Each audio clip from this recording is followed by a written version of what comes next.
11 सितंबर 1948 ये वो तारीख है जब भारत के बंटवारे का विलेन इस दुनिया से चला गया था। इस दिन मोहम्मद अली जिन्ना की मौत हुई थी, लेकिन 73 साल बाद जिन्ना फिर से जिंदा हो गए, उत्तर प्रदेश के सियासी मंच पर प्रकट हो गए।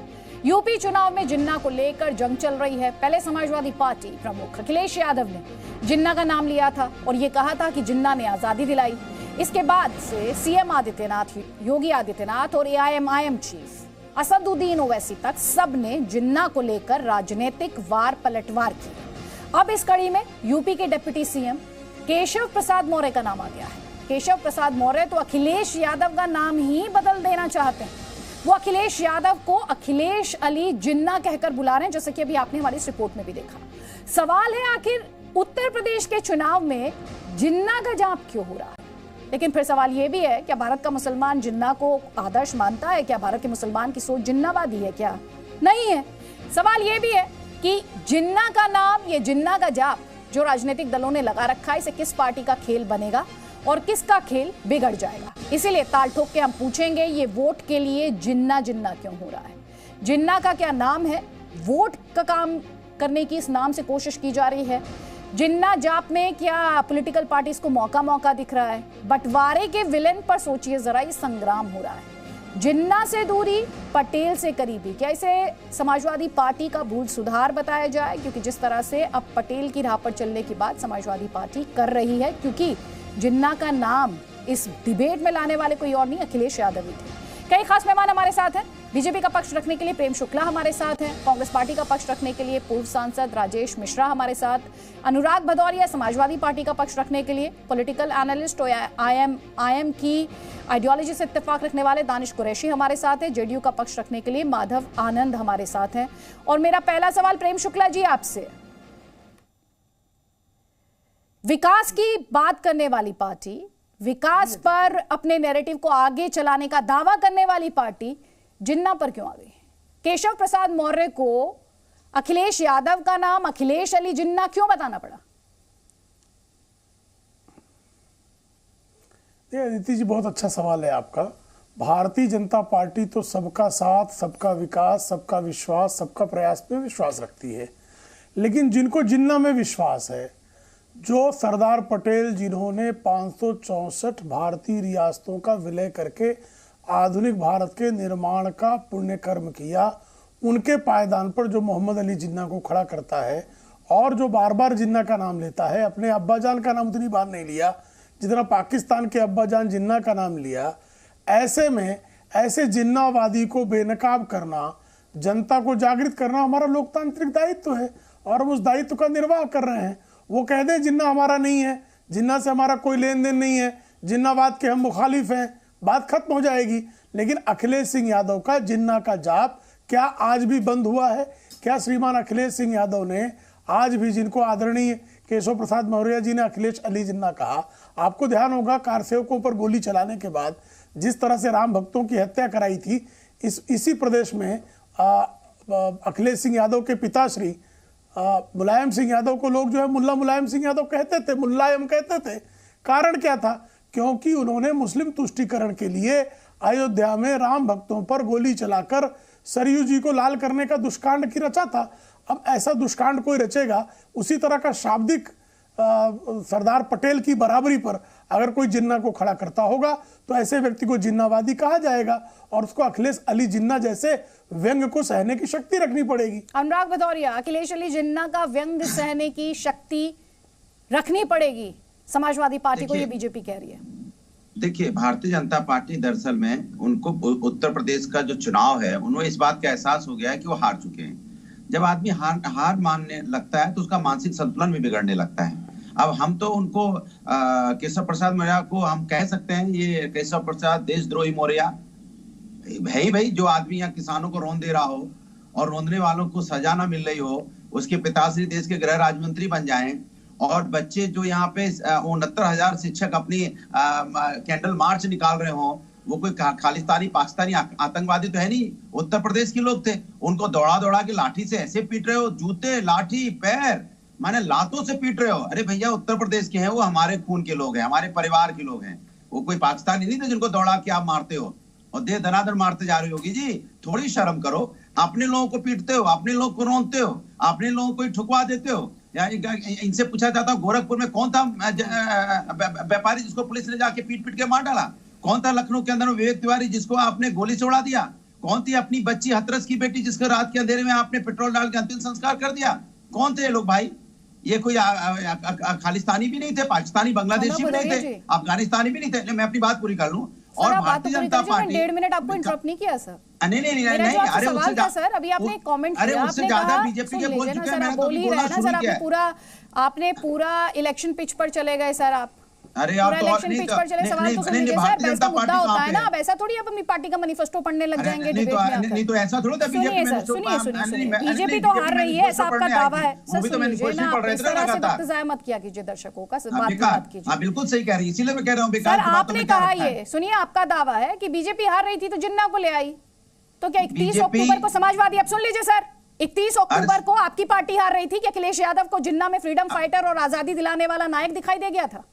अच्छा, अब मैं बोलूं, अब अगर आप नहीं टोकेंगे आप तो मुझे लगता है स्पीच पढ़नी चाहिए, पहली बात। तो दूसरी बात, भारतीय जनता पार्टी सुबह से लेकर शाम तक गन्ने की बात तो नहीं कर रही है, जिन्ना की बात तो कर रही, सुबह से लेकर शाम तक चिल्ला रहे हैं सारे इनके नेता।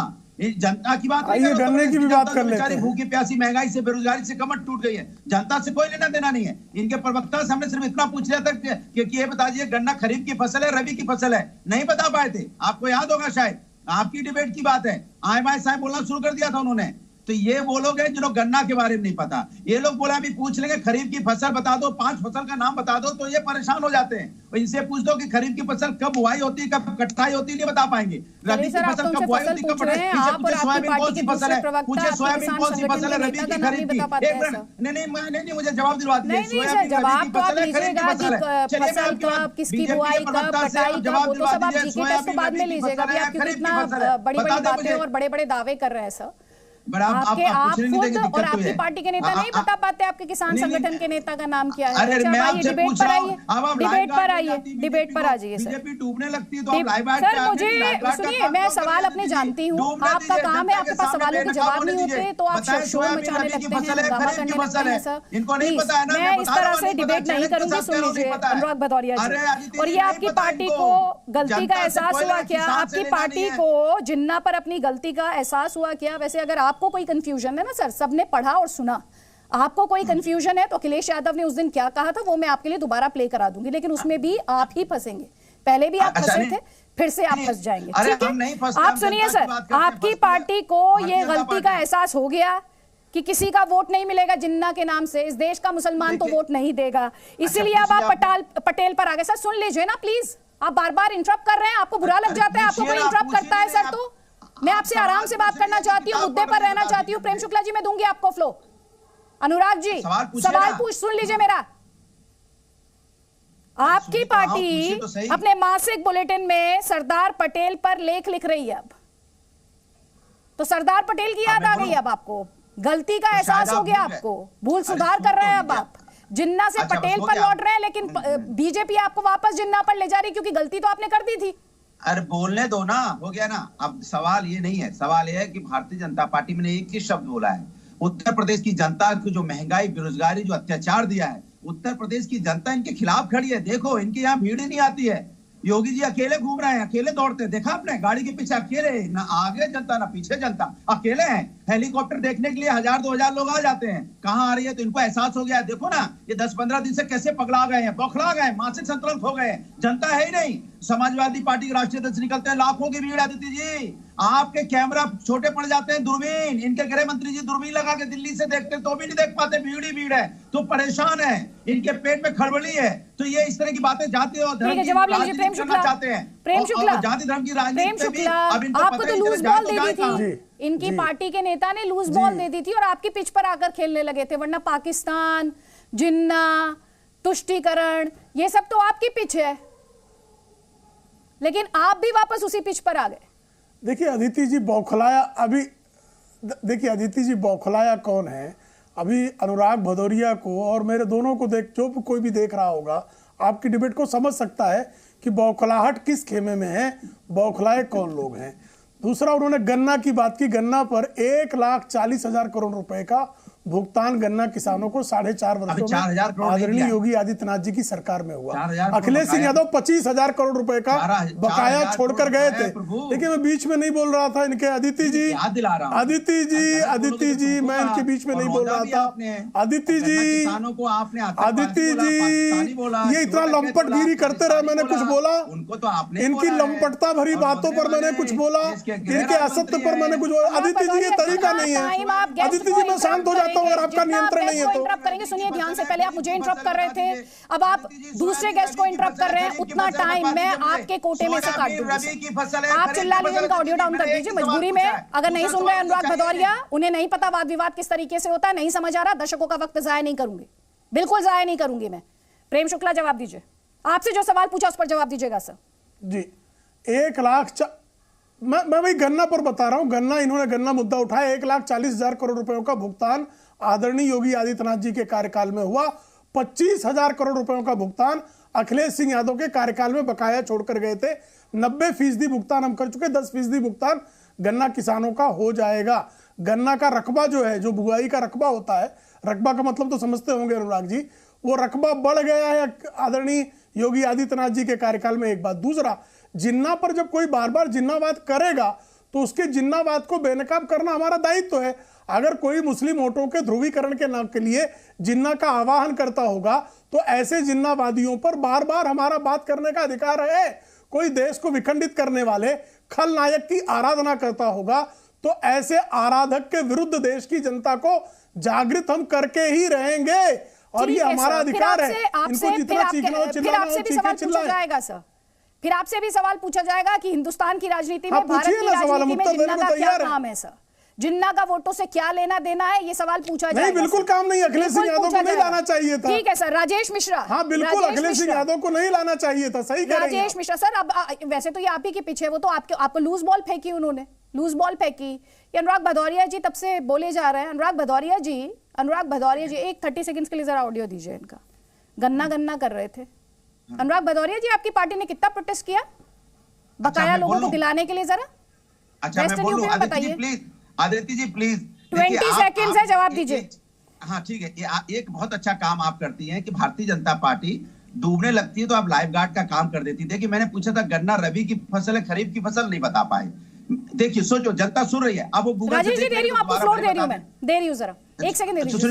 उसके बाद सोयाबीन रबी की फसल है खरीफ फसल नहीं बता पाए। तो सोचो इनको किसान से कोई लेना देना नहीं। ये किसानों को रोंदने वाले लोग हैं, युवाओं को या रोजगार को जो लाठियों से पीटने वाले लोग हैं, महिलाओं पे चिरहरण करने वाले लोग हैं, महिलाओं पे अत्याचार करने वाले लोग हैं, महंगाई से लोगों की कमर तोड़ने वाले लोग हैं। ये जनता की बात कहाँ करते हैं? ये इतिहास में किसी का लाइफ गार्ड, इतिहास की बात, किसी का बुलेट प्रूफ जैकेट, मुझे ऐसा कुछ करने की जरूरत नहीं है। आज मैंने आपसे सवाल पूछा क्योंकि मैं जानती हूँ आपकी पार्टी ने कोई प्रोटेस्ट नहीं किया गन्ना किसानों को उनका बकाया दिलाने के लिए। और यहाँ पर आकर आप मुझे मेरी डिबेट में भाषण देंगे, और जब मैं ग्राउंड रियलिटी को समझती हूँ और जानती हूँ और तथ्यों से वाकिफ हूँ, और मैं इस मंच का आपको दुरुपयोग करने दूंगी, नहीं होगा sir. I am sorry. Rajesh Mishra की आवाज।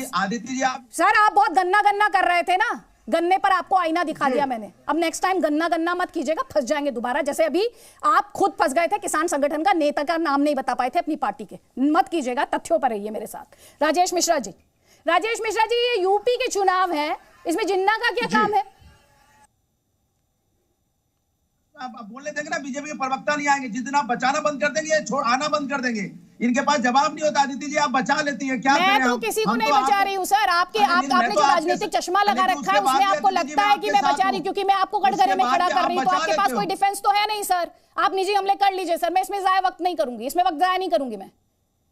मैं यहां पर सवाल पूछने के लिए बैठी हूं, आपसे सवाल पूछूंगी। आप मुझे किसी का प्रवक्ता बता लीजिए। जब मैंने आपसे गन्ना किसानों की बात की तो मैं गन्ना किसानों की प्रवक्ता थी। जब मैंने सियासत को लेकर सवाल पूछा तो मैंने जर्नलिज्म के लिहाज से सवाल पूछा कि आपकी कॉन्स्टिट्यूएंसी को समझ में आए कि इस देश के खलनायक को क्यों लाया जा रहा है इन इलेक्शंस में। ये मेरा काम है। अब आपको जिस चश्मे से देखना देखिए आप, नहीं डरती मैं उससे। दानिश कुरैशी, इस देश में ऐसा कौन सा मुसलमान है जो जिन्ना के नाम पर वोट डाल देगा? मुझे तो नहीं लगता कि इस देश में, तो क्या देश से बाहर भी जो चले गए, जो अब्रॉड है, वो भी कोई जिन्ना के नाम से वोट देगा, ऐसा तो है नहीं। मुझे नहीं लगता कि क्यों ये बार बार अखिलेश जी जो है वो जिन्ना का पिटारा खोल के उसका भूत बाहर निकालते हैं। असदुद्दीन ओवैसी साहब तो खुद कह चुके हैं कि अगर उनको लगता है कि यहाँ कोई मुसलमान के दिलों में उसके लिए जगह बची है या कोई इज्जत बाकी है, तो ऐसा कुछ नहीं है। इस देश का मुसलमान कभी ना उनका अनुयायी था ना है, क्योंकि जो भी उनके अनुयायी थे वो सन 47 में बंटवारे के वक्त उनके साथ चले गए। यहाँ जो लोग भी हैं उन्होंने अपना मादरे वतन भारत को चुना है और इसमें कोई दो राय नहीं है। मुझे लगता है कि बेवकूफी अखिलेश को बंद करनी चाहिए। अनुराग भदौरिया, सुन लिया आपने? अच्छा बोलो, जवाब दे दें। देखो सवाल मैंने आपसे क्या बोला आदित्य जी, देखिए ये कैसे लोग हैं जिनको ये नहीं फंसा है कि गन्ना की फसल रबी की खरीफ की है। ये कौन से लोग हैं जिनको ये नहीं पता है सोयाबीन रबी की फसल है खरीफ की फसल है। ये कौन से लोग हैं जो यहाँ रोजगार मांगने जाते हैं अपने उत्तर प्रदेश के लोग, उनको लाठियां बरसाते हैं। ये कौन से लोग हैं जो महिलाओं का चिरहरण करने वाले लोग हैं। ये कौन से लोग हैं जिसकी महंगाई के मारे लोग आत्महत्या कर रहे हैं। तो ये राष्ट्रद्रोही लोग चौथी बार वही बात रिपीट कर रहे हैं। आज यही रट के आए हैं अनुराग भदौरिया जी, ये कौन से लोग हैं जिन्हें नहीं पता कि वो गन्ना तो करते हैं, वो गन्ना तो करते हैं, लेकिन ये नहीं बता पाते कि हमने गन्ना किसानों के लिए ये प्रोटेस्ट किया वेस्टर्न यूपी में, हमने ये जाके ज्ञापन सौंपा, ये हमारी मांग थी, एक पर्चा नहीं दिखा पाते हैं। सर ये कौन से लोग हैं? ये कौन सा लोग हैं? क्या कह रहे हैं सर? मैं इन निजी हमलों के लिए टाइम नहीं है सर, ये निजी हमले अपने पास रखिए सर। मैं मुद्दे पर बात करूंगी, आपकी बात मैं सुन भी नहीं पा रही हूँ, जिस ऑडियो को मैं सुन नहीं पा रही हूँ, प्लीज उस ऑडियो पर मैं कॉन्सेंट्रेट भी नहीं करना चाहती, ना दर्शकों का वक्त जाया करूंगी। माधव आनंद, सवाल बहुत सिंपल है। चुनाव उत्तर प्रदेश के, चुनाव भारत के भीतर, लेकिन चर्चा जिन्ना की क्यों भाई? अदिति जी, चुनाव में तो निश्चित रूप से विकास पे होना चाहिए था और विकास की बात होती तो अच्छा, ज्यादा अच्छा रहता। तो ये आपने लेकिन केशव प्रसाद मौर्य जी को बता दीजिए, आपके साथी हैं। लेकिन नहीं, मैं केशव प्रसाद मौर्य जी की गलती नहीं है। अदिति जी, आप देखेंगे आखिर जिन्ना जी का नाम किसने लिया, आखिर जिन्ना की आवश्यकता क्यों पड़ी? पूरे भारतवर्ष को पता है कि जिन्ना जी के कारण भारत का विभाजन हुआ, भारत दो भागों में बटा, भारत और पाकिस्तान बना। नहीं, जिन्ना जी का नहीं, जिन्ना जी के मतलब नहीं है, लेकिन अगर समाजवादी पार्टी डेवलपमेंट में विश्वास ही नहीं रखती है, वो नहीं चाहती है कि डेवलपमेंट पे चर्चा हो। अखिलेश यादव, आप कह रहे जिन्ना जी, सर क्या मैसेज जा रहा है सर? नहीं अदिति जी, मैं क्या कह रहा हूं कि जब समाजवादी पार्टी को डेवलपमेंट पे बहस ही नहीं करना है तो जिन्ना का नाम लिया।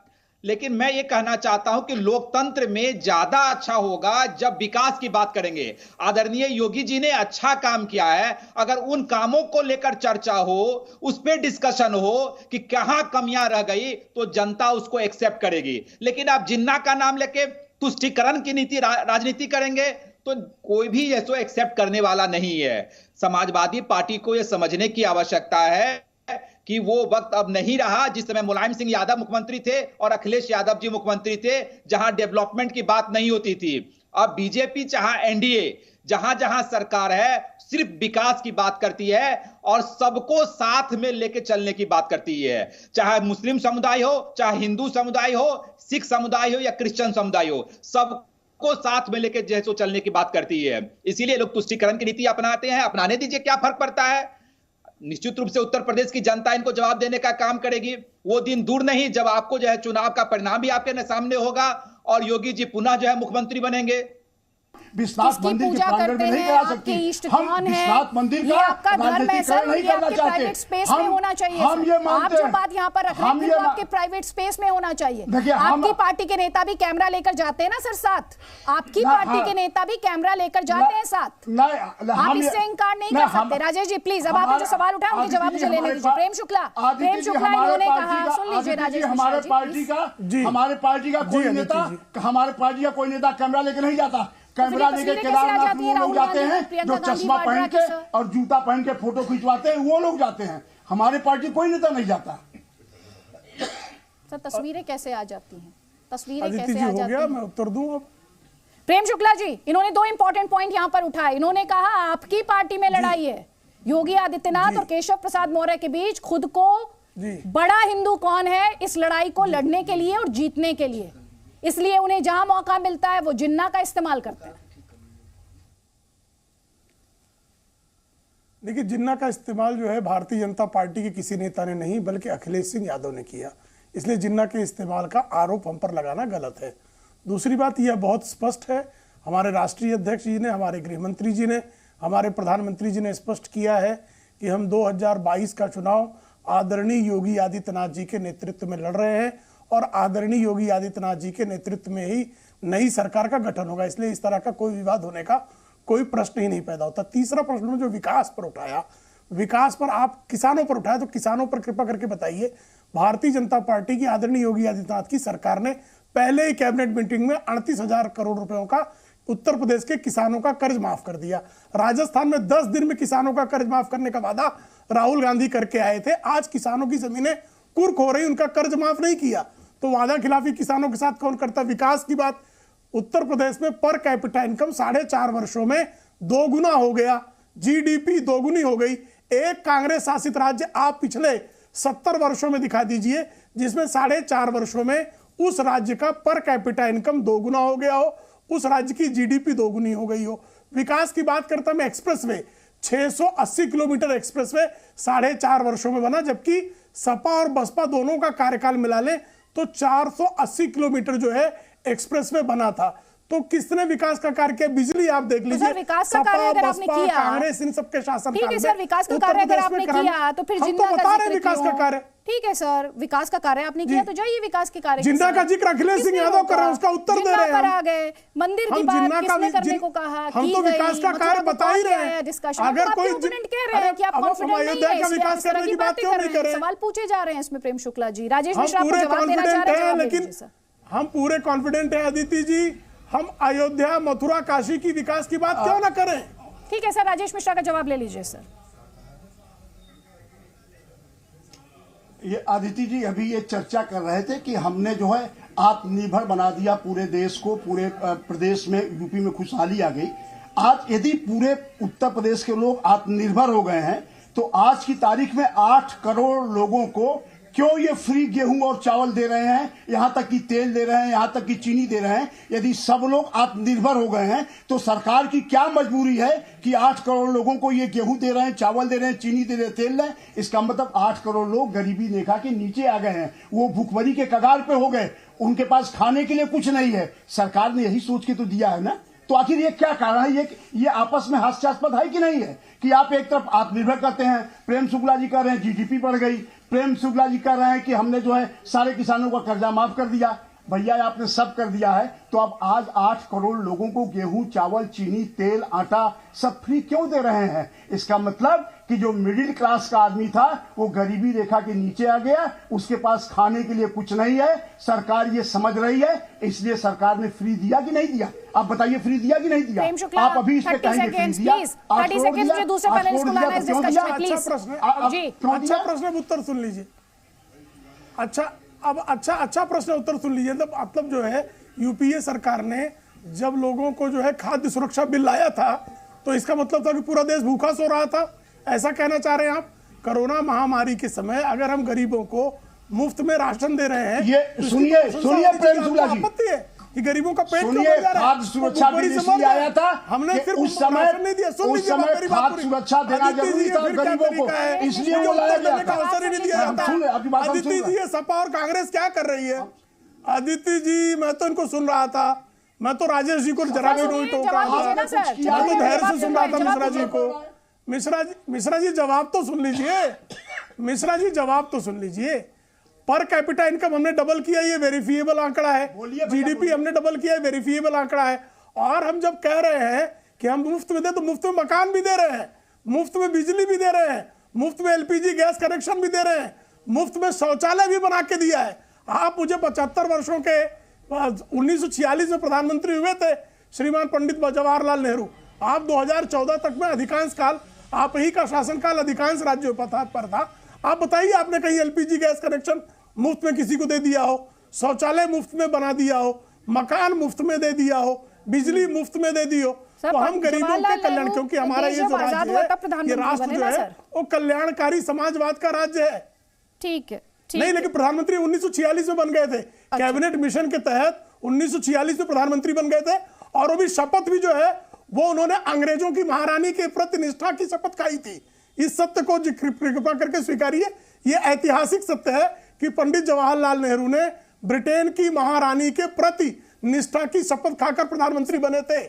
सर जवाब ले लीजिए। राजेश मिश्रा सर, इस देश के तो जो कानून है सर, एक सेकेंड, देश के जो कानून है वो कहां से आए हैं? इस देश के कानून कहां से आए हैं? ऐसे तो पूरा सिस्टम कहां से आया है? उस सिस्टम में सुधार की बात क्यों की जाती है? क्यों कॉलोनियल माइंडसेट को लेकर आज भी सवाल पूछा जाता है? क्यों कॉलोनियल सिस्टम की बात की जाती है? ऐसे तो पूरा एक लंबा चौड़ा डिस्कशन है इसके ऊपर। राजेश जी। प्रेम शुक्ला जी चर्चा कर रहे हैं कि हमने जीडीपी बढ़ा दिया, हमने ये फ्री दे दिया, वो फ्री दे दिया, दुनिया भर की बात बता रहे हैं। ये वो लोग हैं जो कोरोना का टीका, जो पूरे दुनिया में कोरोना की महामारी आई तो कोरोना का टीका लगवाते हैं तो सारे जगह पेट्रोल पंपों पे बड़ी बड़ी होल्डिंग लगाते हैं, उसमें मुख्यमंत्री और चीफ मिनिस्टर की तस्वीर लगा के कहते हैं कि हमने फ्री वैक्सीनेशन इतने करोड़ लोगों का कराया। इसके पहले कांग्रेस की जब सरकार थी, आजादी के बाद, तो उस समय चेचक की महामारी आई थी, प्लेग की महामारी आई थी, तमाम सारी महामारियां आती थी। सरकार की ये जिम्मेदारी बनती है कि अपने लोगों को स्वस्थ रखें। उस समय सरकारें फ्री टीका लगवाती थी, फिर चेचक का टीका लगवाती थी, इंजेक्शन लगवाते थे, लोगों को मुफ्त में दवा बांटी जाती थी। तो कभी क्या कांग्रेस ने भी इतना बड़ा बड़ा होल्डिंग लगवाया था क्या? जितना कोरोना के वैक्सीनेशन का खर्च नहीं आया, उससे ज्यादा पूरे हिंदुस्तान में इन्होंने बड़ी बड़ी होल्डिंग लगा के उससे ज्यादा खर्च कर दिया। ये क्या बात करेंगे? ये ठीक है, अब एक कमेंट मिलूंगी दानिश कुरैशी और माधव आनंद का। सर अब एक कमेंट लेने दीजिए मुझे। दानिश कुरैशी, कुल मिलाकर लड़ाई जो यहाँ पर जिस वोट बैंक को हर कोई साधना चाहता है, खासतौर पर जो विपक्ष की पार्टियां, प्रेम शुक्ला जी उसके बाद फ्लो में दूंगी। सर आपको मैंने काफी टाइम दिया है, आप इस बात से इंकार नहीं करेंगे प्लीज। मुस्लिम वोट बैंक को साधने की जो कोशिश है, कुल मिलाकर जिन्ना के इर्द गिर्द ये जो वार पलटवार है, ये उसी से जुड़ा हुआ है ना दानिश कुरैशी?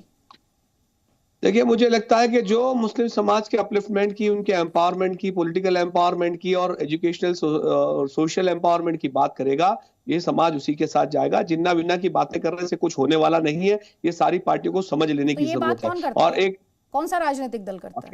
समाजवादी पार्टी ने शुरू किया। ये तो सारा जिन्ना को लेकर कौन आया? एम्पावर कर रहे थे।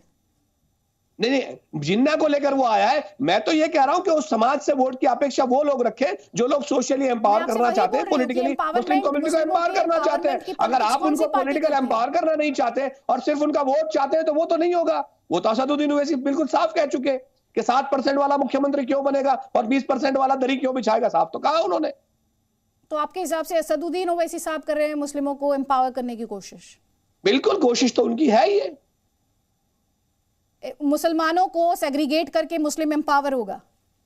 नहीं, कैसे सेग्रीगेट कर रहे हैं बताइए तो आप। अगर उनका पॉलिटिकल एम्पावर कर रहे हैं, उनको अवेयर कर रहे हैं, उनको डेमोक्रेसी का सिस्टम समझा रहे हैं कि जमहूरियत में आपके क्या हक और हुकूक है, अगर उसको वो बता रहे हैं तो उसमें कैसे सेग्रीगेशन है बताइए आप। कि रिलीजन के नाम पर आप मुझसे कहना चाह रहे हैं कि रिलीजन के नाम पर वोट मांगना ठीक है आपके हिसाब से?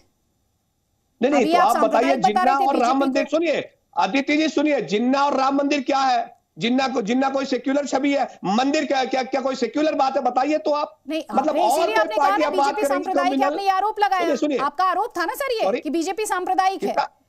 बीजेपी मंदिर की बात करती है तो आपने कहा कि वो सांप्रदायिक है सर, इसीलिए तो डिस्क्रिमिनेशन का शिकार हुआ मुसलमान। ओवैसी साहब को आपने जल्दी से सर्टिफिकेट दे दिया कि मुसलमानों को एम्पावर कर रहे हैं सर।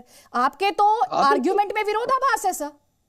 नहीं, कोई विरोधाभास नहीं है। आपके समझने में थोड़ी सी मेरे समझने में कोई कंफ्यूजन नहीं है। आप व्यूअर को कंफ्यूज करने की कोशिश भी मत कीजिएगा। इस देश में कम्युनलाइजेशन की जो शुरुआत है वो भारतीय जनता पार्टी ने की। वो कम्युनलाइजेशन नहीं है। पार्टियों को नहीं, जो बीजेपी जो वही करती है तो वो कम्युनलाइज करती है। आप जो कर रहे हैं वो कम्युनलाइजेशन नहीं है। जो आपके हिसाब से अगर AIM जो ये बात कहती है तब वो कम्युनलाइजेशन नहीं है। बीजेपी करती है तो कम्युनलाइजेशन, आप करते हैं तो सेक्युलरिज्म। एक तरफ अखिलेश बैटिंग कर रहे हैं, दूसरी तरफ से योगी जी खेल रहे हैं। क्या जरूरत है जिन्ना की? क्या पाकिस्तान के लोग वोट कर रहे आएंगे उत्तर प्रदेश में? अब आपने पिच बदल ली, बताइए तो। अब आपने पिच बदल ली। माधव आनंद जी, देखिए यहाँ चाहे समाजवादी पार्टी हो या ओवैसी की पार्टी हो, मुस्लिम तुष्टीकरण की बात हो रही है। किस तरह मुसलमानों के वोट को जैसे लिया जाए उसकी प्रयास हो रही है। और मैंने अपने पहले प्रयास में ही कहा था आपको कि विकास की बात होनी चाहिए। अगर राम मंदिर की बात हो रही है तो अयोध्या का डेवलपमेंट भी वहां हो रहा है। कितना बड़ा विल पावर एनडीए की सरकार ने दिखाया। जो वर्षों से लंबित मामला था, आखिर आदरणीय प्रधानमंत्री जी की ही ऐसी नियति रही, उन्होंने इनिशिएटिव लिया और आज जाके सुप्रीम कोर्ट ने भी अपना डिसीजन देने का काम किया है। अयोध्या का डेवलपमेंट हो रहा है, उसमें अयोध्या की अगर बातें बीजेपी या एनडीए के लोग कर रहे हैं तो उसमें क्या बुराई है? ट्रिपल तलाक आखिर किसने कानून खत्म किया? तो निश्चित रूप से बीजेपी और एनडीए की सरकार ने किया। तो जो एनडीए की सरकार है समाज के सभी वर्गों को लेकर चलने के लिए जानी जाती है, और हम लोग हमेशा से चाहे कोई भेदभाव या तुष्टीकरण की बात नहीं करते हैं, चाहे मुसलमान भाई हो, चाहे हिंदू भाई हो, चाहे सिख भाई हो, सबको साथ में लेके चलना है, तभी मेरा लोकतंत्र मजबूत होगा।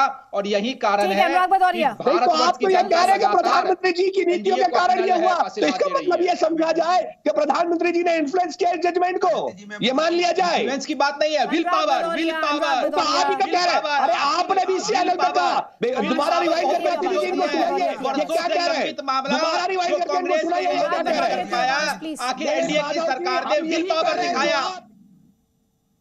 देखिए आदित्य जी, सवाल ये नहीं है। देखिए समाजवादी पार्टी और भारतीय जनता पार्टी फर्क सोचिए। समाजवादी पार्टी डिबेट में भी देखिए गाली गलौज करती है, हम तो डिबेट पे बात करते हैं, हम मुद्दों पे बात करते हैं, वो गालियों पे बात करते हैं। इसी तरह इनके जो नेता हैं डिबेट के बाहर भी लोगों का नाम बदलते रहते हैं। तो ये भारतीय जनता पार्टी मुद्दों पे बात कहां करती है? बताइए, आपकी डिबेट पे किस तरह भाषा का इस्तेमाल किया गया? क्या ये भाषा भारतीय जनता पार्टी की यही भाषा शैली है? जवाब नहीं होता। मैंने तो यही पूछा ना, गन्ना खरीफ की रबी की फसल है, बौखला गए। मैंने बोला कि कोई काम बता दो जो आपने शुरुआत किया हो और उसका आपने शिलान्यास किया हो, उद्घाटन किया हो, बौखला गए। वो गाली गलौज होता रहे, जूता चप्पल की बात करने लगे। सोचो आप कितनी चिंता की बात है। को आउट ऑफ कॉन्टेक्स्ट पेश कर रहे हैं sir, I am very sorry. क्यों नहीं? आप बार-बार भाषा की मर्यादा को उल्लंघने का कोई जस्टिफिकेशन नहीं हो सकता, ये मैंने बहुत पहले क्लियर कर दिया सर। लेकिन डिबेट की एक मर्यादा होती है सर, सीमा होती है। आप दूसरे गेस्ट को बोलने नहीं देते हैं सर, नहीं आप दूसरे गेस्ट को बोलने नहीं देंगे, इंटरप्ट करेंगे सर, उसके लिए भी कोई जस्टिफिकेशन नहीं हो सकता। लोकतंत्र में वाद विवाद के लिए एक तरीका होता है सर, उसके लिए आपको चिल्लाने की, दूसरों को इंटरप्ट करने की, उन्हें नहीं बोलने देने की ऐसी कोई जरूरत नहीं होती है। आप अपनी बारी में भी अपनी बात उतने ही पुरजोर तरीके से रख सकते हैं। Prem Shukla closing comment. Prem Shukla closing comment. जी देखिए, जिस तरह से समाजवादी पार्टी पराजय के गर्त में गिर रही है, उसकी हताशा के कारण उनके प्रवक्ता दूसरों के बीच धैर्य खोकर लगातार चिल्लाने के अलावा कुछ नहीं करते। बार बार वो आदरणीय केशव प्रसाद मौर्य जी को राष्ट्रद्रोही कह रहे हैं। मैं राष्ट्रद्रोही अभी भी अखिलेश सिंह यादव को नहीं कह रहा हूं, हालांकि वो जिन्नावाद पर आमादा है और जिन्नावाद जो है विखंडनवाद का प्रतीक है। और मुजफ्फरनगर में जिस तरह से इन्होंने सिर्फ मुस्लिम संप्रदाय के लोगों को मुआवजा दिया था और हिंदुओं को मुआवजा तक दंगा पीड़ितों को नहीं दिया, सर्वोच्च न्यायालय तक को हस्तक्षेप करना पड़ा था, आतंकवादियों पर से जो है मुकदमे वापस मुसलमान होने के नाते लिया था। तो अलगाववाद, राष्ट्रद्रोह और राष्ट्र को खंडित करने का दुष्कर्म इस तरह की गतिविधियों से होता है। आदरणीय केशव प्रसाद मौर्य जी ने आज तक हमेशा राष्ट्र प्रेम को ही सर्वोपरि माना है, क्योंकि भारतीय जनता पार्टी राष्ट्र को पहले, पार्टी द्वितीय और व्यक्ति तृतीय अंतिम पकड़ा जाता है। इसलिए भारतीय जनता पार्टी के किसी भी पदाधिकारी कार्यकर्ता को आप राष्ट्रद्रोही कहेंगे तो जनता आप पर हंसने के अलावा कुछ नहीं करेगी। ठीक है राजेश मिश्रा जी, एक सवाल यहाँ पर जो अभी थोड़ी देर पहले प्रेम शुक्ला ने उठाया, देन तो आपकी पार्टी की, उन्होंने कहा कि कैसे 46 में इंटरिम प्राइम मिनिस्टर के तौर पर जवाहरलाल नेहरू आए और फिर उसके बाद उनका लंबा चौड़ा प्रधानमंत्री के तौर पर 47 से फिर उनका एक लंबा कार्यकाल रहा। कांग्रेस पार्टी की देन उन्होंने बताया।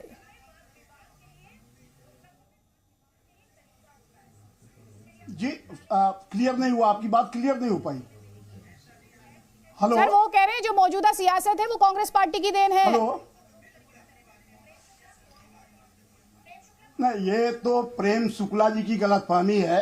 यदि मैं सही हूं तो यही प्रेम शुक्ला जी कुछ साल पहले शिवसेना के भी प्रवक्ता हुआ करते। सर आप भी नहीं जी, हम लोग आज ये भारतीय जनता पार्टी के प्रवक्ता हैं। तो जो लोग नहीं, मैं व्यक्तिगत हमले पर नहीं आया हूं, मैं उनकी बात का जवाब दे रहा हूं। उन्होंने कह दिया कि ये जो सब सारी चीजें हैं इसकी शुरुआत कांग्रेस से है। कांग्रेस ने तो शुरुआत करके देश को आजाद कराया, कांग्रेस देश को यहां तक आगे बढ़ा के ले गई, कांग्रेस ने डेवलपमेंट कराया।